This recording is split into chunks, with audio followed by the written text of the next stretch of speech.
ኢትዮጵያ ለምስራቅ አፍሪካን በጣም ትልቅ የሆነው ላይብረሪ ነው የምንገባው። ዛሬ ቪዲዮችንም የምንጀምረው ከቶይሌት ነው። ዋይ ቢካውዝ ውጪ ላለመረበሽ የሚያነቡት የሚያጠኑትን ልጆች ላለመረበሽ ነው። ያበደ ቪዲዮ ይሆናል ብዬ አስባለሁ። ላይክ እያረጋችሁ ሰብስክራይብ እያረጋችሁ አብራችሁን ቆዩ። Let's do it.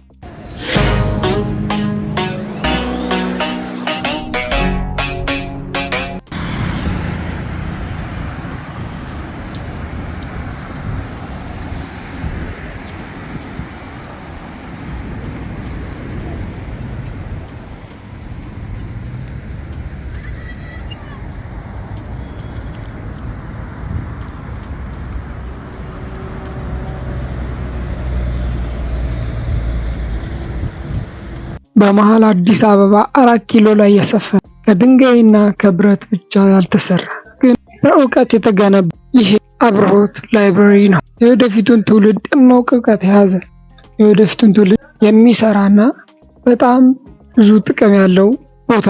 አብርሆት ማለት በእንግሊዘኛ ኢንላይትመንት ማለት ሲሆን ድጋሚ በአማርኛ ስንተረጉመው ደግሞ መገለጥ የሚለውን ፍቺ ይሰጠናል። እናም ይሄ ህንፃ ለመገንባት ይሄ ላይብረሪ ለመገንባት ታንጾ ለማለቅ የፈጀበት ዋጋ ከ1.1 ቢሊዮን ብር በላይ ሲሆን ህንፃውም ላይብረሪም የሰፈረበት ቦታ 19000 ኪሎ ሜትር እና ይሄም ህንፃ በጃንዋሪ 2022 በዶክተር አብይ አህመድ ተመርቆ ለአንባቢያን ለኢትዮጵያ ህዝብ ሆኖ እናም ለዓለም ክፍት ሆኗል። ይሄ ህንፃ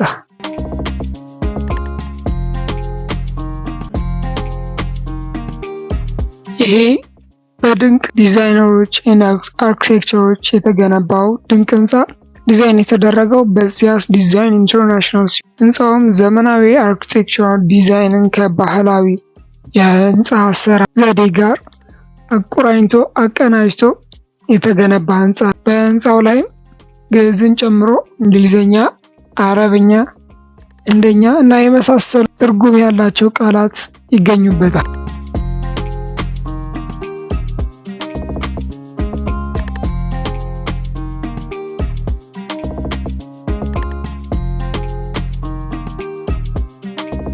አንድ 1.5 ኪሎ ሜትር በላይ የሚረዝሙ የመጽሐፍት መደርደሪያዎች ወይም ሼልቪንጎች ሲኖሩት ከ1.4 ሚሊዮን በላይ ፊዚካሊ ቡኮች ይዞ ይገኛል እና በተጨማሪ ከ300,000 በላይ ሀገር በቀል መጽሐፍቶች ሪሰርቾች ሲኖሩ እናም ከ120,000 በላይ ኢንተርናሽናል ሪሰርች ፔፐሮች እዚህ ላይብረሪ ውስጥ አሉ። ላይብረሪው በቀን ከ2,000 በላይ አንባቢያንን ይይዛል። አንዳንዴም ዊከንድ ላይ ሲሆን ቅዳሜ ነው እስከ 3500 ድረስ የሚደርሱ አንባቢያንን በአንድ ጊዜ ይይዛል ማለት ነው ይሄ ላይብረሪ።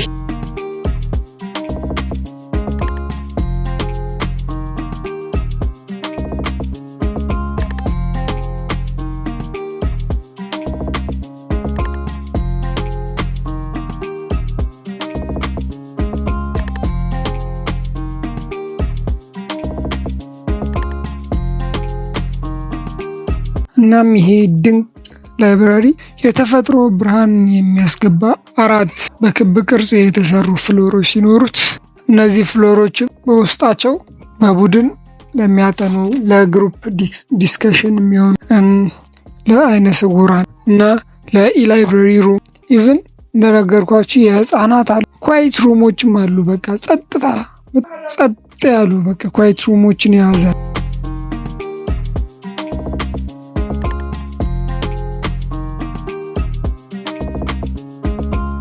ቶሞካ ኮፊ ሾፕ እና 8 የመጽሐፍ መሸጫዎች፣ የስብሰባ ክፍል፣ ፕሌይንግ ኤሪያ ያወራችሁ የምትጫወቱበት ያው መፍታቻ ኤሪያ እና ፓርኪንግ ያሉ ሲሆን ፓርኪንግ ቦታው በአንድ ጊዜ በተመሳሳይ ሰዓት ከ115 በላይ መኪናዎችን ማቆም ይችላል እና ወደ ውስጥ ለመግባት ወደ መጽሐፍት ቤቱ ወደ ላይብረሪ ወደ ውስጥ ለመግባት ምንም አይነት መታወቂያ ምንም አይነት ክፍያ አይጠይቁም፣ አያስፈልግም። ሜምበርሺፕ ተጠቃሚ መሆን ከፈለጋችሁ የሜምበርሺፕ ማለት ቪአይፒ በቃ ደንበኛ አሉት እንደዛ ነው። እና በአመት 300 ብር ትከፍላላችሁ።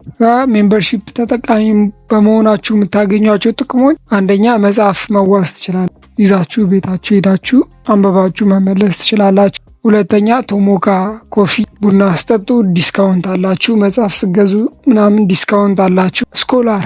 ስኮላርም ደግሞ የማግኘት የሆነ ቻንስ አለ። ቪአይፒ ሜምበር ስትሆኑ ማለት ከሌላው ቪአይፒ ሜምበርሺፕ ውስጥ ከሌለ የተሻለ እድል አላችሁ ለስኮላር ማለት። ስለዚህ እነዚህ ነገሮች ይዟል። ዋይፋይ ፍሪ፣ ላይብራሪ ያለው ሁሉም ያሉት ቤተ መጽሐፍት ነው። በቃ ሰፊ ነው፣ ብዙ ሰው ይይዛል። አሪፍ ቦታ ላይ ነው ያለው። 4 ኪሎ በጣም ሴቭ የሆነ ቦታ።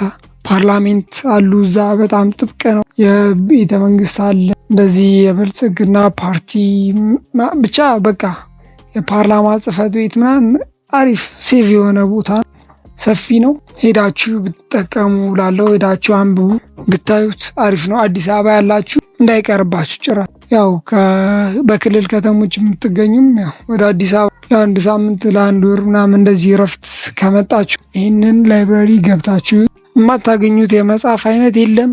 ከ1.4 ሚሊዮን በላይ መጽሐፍ ነው ያለው። እዚህ ሁሉም አለ። ሄዳችሁ እዩት፣ ተጠቀሙበት።